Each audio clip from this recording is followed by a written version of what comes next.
एक मुसलमान के घर में पैदा होकर ईमान सलामत न ले जा सके तो खुदा की कसम तुमसे बड़ा बेवकूफ कोई नहीं होगा। ईमान सलामत ले जाना ये बहुत बड़ी अक्लमंदी की बात है। आज कितने लोग अपने ईमान का सौदा कर दे रहे हैं, कितने लोगों के ईमान सलामत नहीं है, कितने लोग वो हैं कि जो काम ऐसा कर ले रहे हैं उन्हें पता भी नहीं चलता और ईमान से हाथ धो बैठते हैं। देखो मुसलमानों, सारा मामला ईमान के बाद है। बख्शिश की बात, जन्नत की बात, ये सब ईमान के बाद है। अगर ईमान नहीं है ना तो फिर जन्नत की बात ही ना करें, बख्शिश की बात ही नहीं होगी, इसलिए कि ये सब ईमान के बाद है। बख्शे वो जाएंगे जो साहिब ईमान है, और जिनके ईमान ही नहीं है वो बख्शे क्यों जाएंगे? उनका कोई हिसाब ही नहीं। बात समझ में आ रही है कि नहीं आ रही? बख्शे वो जाएंगे कि जिनके पास ईमान है। गुनाह है तो उनके गुनाहों का मामला है कि वो अल्लाह दरगुजर फरमाएगा कि सजा देगा। लेकिन जिनके पास ईमान ही नहीं है वो कहां से बख्शे जाएंगे? आज हमारी कितनी बेटियां ऐसी हैं जो मुसलमानों के घर में पैदा हुई, इस्लाम पर पैदा हुई, और किसी गैर से दिल लगाकर मुर्तदा हो गई और उन्होंने अपना मजहब और अपना दीन छोड़ दिया। कितने हमारे नौजवान ऐसे हैं फिल्मों को, सीरियलों को देखकर, आज की इस दुनिया और जदीद जमाने को देखकर इंसान समझता है कि यार ये दकियानूसी बातें, वो मौलवियों की सख्सियां, वो इस्लाम की कट्टरता है, भाई ये चीज नहीं है और मुझको तो ये चीज अच्छी लगती है कि मैं ये भी कहूंगा, मैं ये भी कहूंगा, मैं ये भी करूंगा, मैं वो भी करूंगा। इसी में ईमान चला जाता है।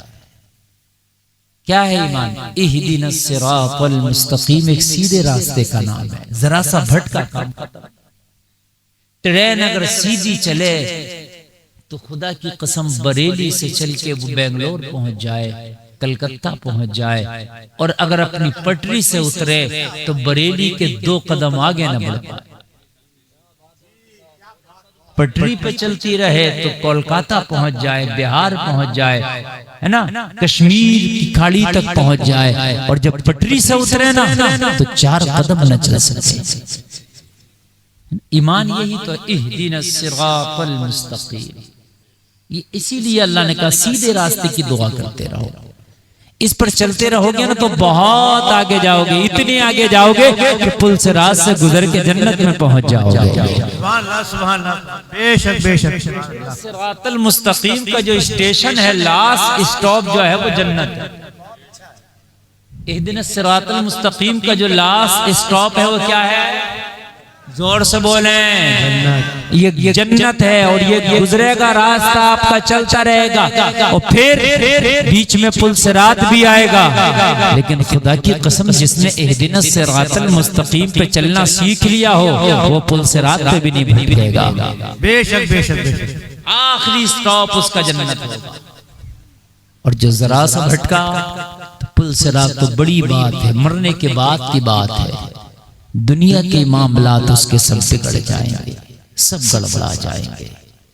इसलिए मुसलमानों, तुम खुश नसीब हो, अल्लाह ने करम किया है करोड़ों। उसका यही बहुत बड़ा एहसान है कि तुमको एक मुसलमान के घर में पैदा करके नबी की उम्मत बना डाला।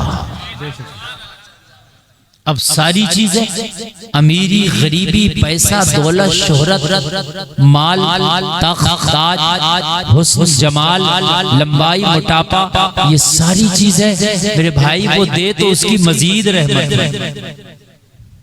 अगर ना भी देना तब भी उसने बहुत दे दिया, उसी का शुक्र अदा नहीं कर सकते। एक मुसलमान के घर में पैदा करके नबी की उम्मत बना के, इससे बड़ा उपकार खुदा की कसम हो ही नहीं सकता। इसलिए कि अगर आप कुछ भी ना करें, दुनिया से गुर्बत की सांसें लेके मर जाएं, इस दुनिया में आप ऐसे ही फाका कशी से मर जाएं, आप दुनिया में सिर्फ 2 जोड़ा कपड़ा में जिंदगी गुजार कर चले जाएं, कच्चे घर फूस के घर में जिंदगी गुजार कर चले जाएं, मगर मरने के बाद तेरा ठिकाना तो जन्नत है। वाह वाह वाह, बेशक, सुभान अल्लाह, सुभान अल्लाह। इससे बड़े इनाम क्या हो सकती है मुझे बताएं आप, इससे बड़े इनाम की बात क्या हो सकती है। लेकिन हम कितने अफसोस की बात कि हम मुसलमान के घर में पैदा होकर और नबी की उम्मत होकर के आज हमारे हाल ये है, आज हमारे हाल ये है कि जो कुरान की मैंने ये छोटी सी सूरत पढ़ी है ना, अल्लाह कहता है कुरान में कि इंसान मुकम्मल तौर से घाटे में है, यकीनन हम घाटे में हैं। अल्लाह ने जो बताया ना कि घाटे में है इंसान, यकीनन हम घाटे में चल रहे हैं। हर तरह का घाटा आज हमारे पास है, इज्जत का घाटा हमारे पास है।